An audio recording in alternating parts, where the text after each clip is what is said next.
સૌરાષ્ટ્રની અંદર છેલ્લા કેટલાક દિવસોથી એક ચર્ચાઓ વેગ પકડ્યું હતું અને ચર્ચા હતી ખોડલધામ વર્સિસ સરદારધામની. હવે આ ચર્ચાએ એ વેગ પકડવાનું એક કારણ એ હતું કે સરદારધામના એ સૌરાષ્ટ્ર ઝોનના ઉપપ્રમુખ જયંતિ સરદારા અને ખોડલધામના સામાજિક આગેવાન પીઆઈ સંજય પાદરિયા આ બંને વચ્ચે જે માથાકૂટ થઈ હતી તેના કારણે સૌરાષ્ટ્રની અંદર પાટીદાર સમાજની આ બંને સંસ્થાઓ એ આમને સામને આવી ચૂકી હતી, જેની ચર્ચાઓ સમગ્ર ગુજરાતની અંદર પાટીદાર સમાજની અંદર થઈ હતી. જો કે આ તમામ ચર્ચાઓની વચ્ચે પાટીદાર સમાજના અનેક એવા આગેવાનો, સમાજના અનેક એવા મોભીઓ વચ્ચે પણ આવ્યા અને તેમણે કહ્યું કે આ મામલો થાળે પાડવો જોઈએ. પરંતુ આ મામલો થાળે ન પડ્યો અને સોશિયલ મીડિયાની અંદર એક વોરની શરૂઆત થઈ હતી. જો કે આ તમામ વોરની વચ્ચે થોડા દિવસો પહેલાં જ ગોપાલ ચમારડીએ એક પત્ર લખ્યો અને પત્ર લખતા એ સમાજના આગેવાનોને, સમાજની સંસ્થાઓએ ને શાંત થવા માટે પણ વાતચીત કરી હતી.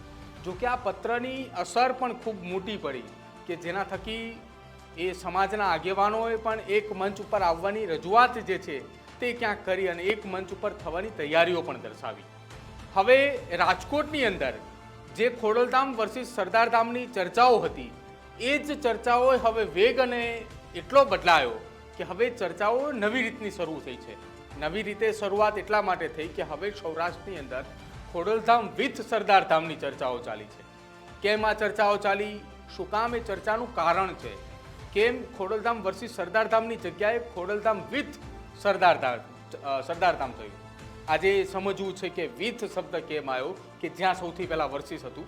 ગ્રાફિક્સના માધ્યમથી એ સમજવાનો પ્રયત્ન કરીએ કે રાજકોટમાં ખોડલધામ અને સરદારધામનો આખો આ વિવાદનો મામલો હતો કે જયંતિ સરદારા અને સાથે જ પીઆઈ સંજય પાદરિયા વચ્ચે જે માથાકૂટ થઈ હતી તે માથાકૂટ બાદ આખો આ વિવાદ ઉભરીને સામે આવ્યો હતો કે ખોડલધામ અને સરદારધામની આમ તો આ લડાઈ અને આ વિવાદ છેલ્લા કેટલાક સમયથી ચાલતો હતો, પરંતુ હવે તો લોહી લુહાણ બન્યો હતો તેવી ચર્ચાઓ થઈ હતી. આ એ જ મામલો જયંતિ સરદારા અને પીઆઈ સંજય પાદરિયા વચ્ચે જે બોલાચાલી થઈ હતી, એક પાર્ટી પ્લોટની અંદર કાર્યક્રમ હતો ને તે કાર્યક્રમ દરમિયાન બંને એકબીજાની સામે મારામારીના આક્ષેપોની જ વાત થઈ હતી. ત્યારબાદ ફરિયાદ પણ જયંતિ સરદારા તરફથી દાખલ થઈ હતી. જો કે હવે પીઆઈ સંજય પાદરિયા દ્વારા પણ જયંતિ સરદારા સામે ફરિયાદ દાખલ કરવામાં આવી છે. ક્યાંક હવે આખા મામલે સમાધાનની પણ તૈયારીઓ ચાલી રહી છે. હવે આખા આ મામલાની અંદર ગઈકાલે જે ફરિયાદ નોંધાઈ, પીઆઈ સંજય પાદરિયાએ જે ફરિયાદ દાખલ કરાવી, એ ફરિયાદની અંદર આખા આ મામલાની અંદર ખોડલધામ અને ચેરમેન નરેશ પટેલ સામે પણ આંગળી ચીંધાઈ હોવાની અરજીની અંદર, ફરિયાદની અંદર જે છે તે રજૂઆત કરવામાં આવી. જો કે તે સમયે પણ આખી મામલો સામે આવ્યો હતો કે ખોડલધામ અને નરેશ પટેલ સામે પણ આંગળી ચીંધાઈ હોવાની વાત જે છે તે સામે આવી હતી. જો કે ભૂતકાળની અંદર જ્યારે આ વાત આવી, એટલે કે જ્યારે માથાકૂટ થઈ હતી ત્યારે આખી આ ચર્ચા થઈ કે પીઆઈ સંજય પાદરિયાની સામે જ્યારે મારામારીની વાતચીત થઈ હતી ત્યારે નરેશ પટેલ અને ખોડલધામ સામે આંગળી ચીંધાઈ. જો કે ઘટના બાદ પોલીસ તપાસની અંદર આખો એ નવો વળાંક આવ્યો અને નવો વળાંક એ દિશાની અંદર આવ્યું કે પોલીસ તપાસની અંદર એક બાદ એક સીસીટીવીઓ સામે આવ્યા અને એ સીસીટીવીની અંદર પીઆઈ સંજય પાદરિયા એ કોઈ ગુનો ન આચર્યો હોવાની તપાસની અંદર ખુલ્લું થયું હતું કે જેમાં સરદારધામ અને પોલીસ વિભાગ સામે પણ સવાલો ઉપસ્થિત થયા હતા. આ સરદારધામ અને પોલીસ વિભાગ સામે સવાલો એટલા માટે ઉપસ્થિત થયા કે જયંતિ સરદારાએ જે ફરિયાદ નોંધાવી હતી તે ફરિયાદ પ્રમાણે કશું જ ના બન્યું હોવાની સીસીટીવી ખુલ્યા હતા. સાથે જ પોલીસે પણ ઉતાવળે ફરિયાદ નોંધી હોવાની પણ ઘટના જે છે તે સામે આવી હતી કે જેમાં હત્યાના પ્રયાસનો ગુનો નોંધ્યો હતો, પરંતુ હકીકતમાં એવી કોઈ ઘટના જ નહોતી બની. હવે આખા મામલાની અંદર આ નવો વળાંક, આજે ઉપર ટેગલાઇન આપવામાં આવી છે કે ખોડલધામ વિથ સરદારધામ, એની શરૂઆત એક મંચ થકી એ નવી ગાઈડલાઇન ઘડવા માટે ચક્રો ગતિમાન થયા છે. સૌરાષ્ટ્રની અંદર એક ગ્રુપ સક્રિય થયું છે કે જે આ પાટીદાર સંસ્થાઓને એક મંચ ઉપર લાવવાની વાત જે છે તે થઈ રહી છે. સામાજિક આગેવાનો સાથે મળીને ચર્ચા કરી તેવી વાતચીતો થઈ રહી છે અને તેના થકી ખોડલધામ અને સરદારધામના આગેવાનો એક મંચ ઉપર આવશે, આ પ્રકારની ચર્ચાઓ શરૂ થઈ છે.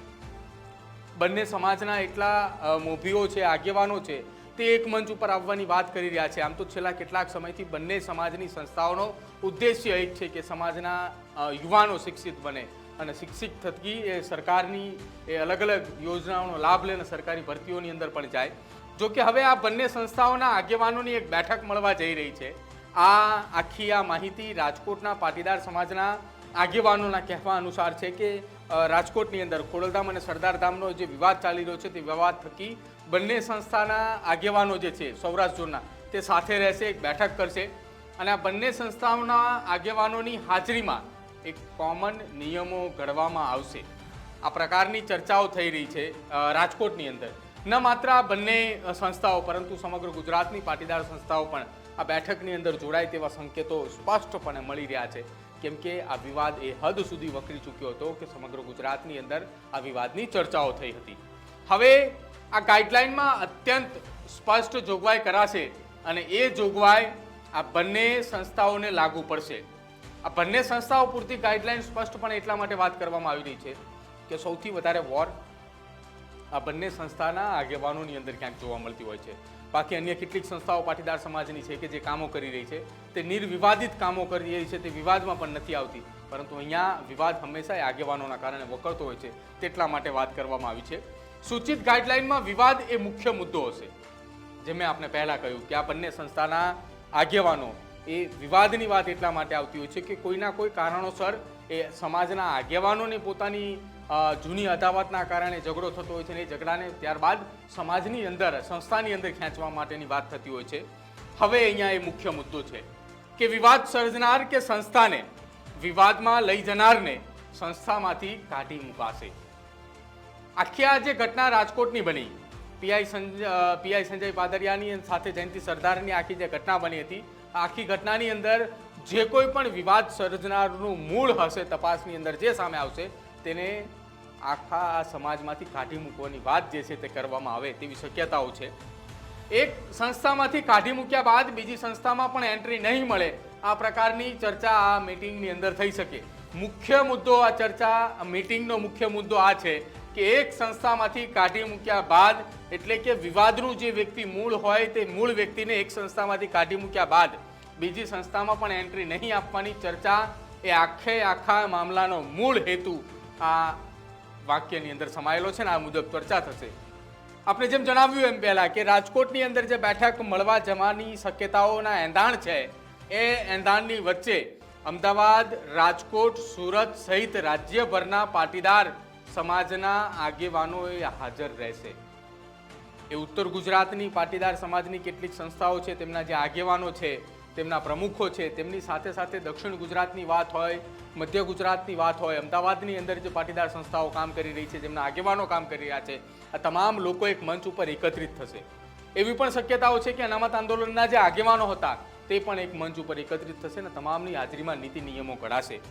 કોમન ગાઈડલાઇન થકી સંસ્થા અને સમાજમાં વિવાદ રોકવાનો એ મુખ્ય હેતુ છે.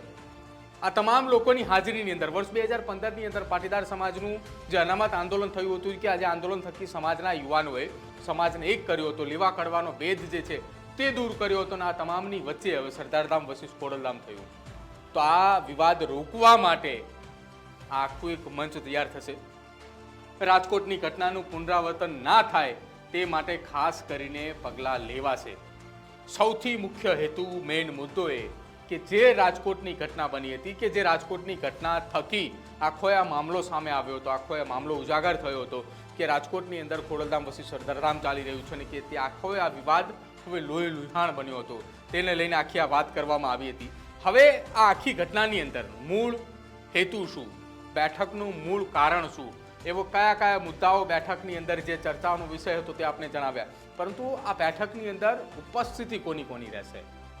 સૌથી પહેલાં એક ચર્ચાઓએ જોર પકડ્યું હતું કે સૌરાષ્ટ્રની અંદર ખોડલધામ પછી સરદારધામ, પરંતુ હવે જે વિથની અંદર જે ટ્રાન્સફર થયું છે તે ટ્રાન્સફર થવાની કારણ હવે આખા મામલાને ખોડલધામ અને સરદારધામના એ ટ્રસ્ટીઓ સાથે સાથે રાજ્યભરની પાટીદાર સમાજના આગેવાનો, સમાજના મોભીઓ અને સાથે એ દરેક યુવાન કે જે પાટીદાર સમાજની અનામત માટે લડતા હતા અને જે આજે ન કોઈ સંસ્થા સાથે જોડાયેલા હોય અથવા કોઈ સંસ્થા સાથે જોડાયેલા છે અને સાથે એ કોઈ રાજકીય પક્ષની અંદર જોડાયેલા છે કે કેમ, આ તમામ લોકોને એક મંચ ઉપર એકત્રિત કરવામાં આવશે, એક બેઠક કરવામાં આવશે અને આ બેઠકનો મૂળ હેતુ એ છે કે સમાજની સંસ્થાનો નામનો ઉપયોગ, સમાજના નામનો ઉપયોગ માત્ર ને માત્ર સમાજના હેતુ, સમાજના સારા કાર્ય કરવા માટે, સમાજના કલ્યાણ માટે કરવામાં આવશે તો જ એ વ્યક્તિને રાખવામાં આવશે. બાકી એ વ્યક્તિને સમાજની કોઈ સંસ્થા પણ નહીં સ્વીકારે,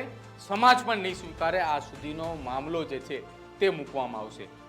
સમાજના કોઈ આગેવાનોએ આમને સામને આવી ગયા છે, તેમની કોઈ આપસની લડાઈ છે, તો એ મામલો સમાજની વચ્ચે રહે, અથવા જો એ મામલો ખુલીને બહાર આવ્યો છે, સમાજની સંસ્થાના નામનો ઉપયોગ કર્યો છે, અથવા એ વિવાદને સમાજની સંસ્થાની અંદર લાવવા માટેનો પ્રયત્ન કર્યો છે, તો તેને સંસ્થામાંથી કાઢી મૂકવામાં આવે અને એને અન્ય કોઈ સંસ્થા સાથે ન જોડાવા દેવામાં આવે. આ પ્રકારની મુખ્ય મુદ્દાઓને લઈને પણ ચર્ચા થશે. આપને શું લાગી રહ્યું છે આ બેઠકને લઈને? રાજકોટની અંદર જે બેઠક મળનારી છે કે જેના સંકેતો દેખાઈ રહ્યા છે, તે સંકેતોની વચ્ચે મુખ્ય અને મહત્વના મુદ્દાઓ આટલા હોઈ શકે. જો આની સિવાય પણ અન્ય કોઈ મુદ્દે ચર્ચા થવી જોઈએ હોય અને આપને એવું લાગતું હોય કે આ મુદ્દા પર પણ પાટીદાર સમાજે ચર્ચા કરવી જોઈએ, તો તમારા કમેન્ટ બોક્સની અંદર જણાવજો. અને આખા આ વિવાદને હવે થાળે પડી ચૂક્યો છે, તો એને લઈને આપ શું કહેવા માંગો છો એ પણ અમારા કમેન્ટ સેક્શનમાં જણાવજો. અમારી ચેનલ ન્યૂઝ રૂમને આપ આજે જ લાઈક કરજો, શેર કરજો અને સબસ્ક્રાઈબ કરવાનું ભૂલતા નહીં. નમસ્કાર.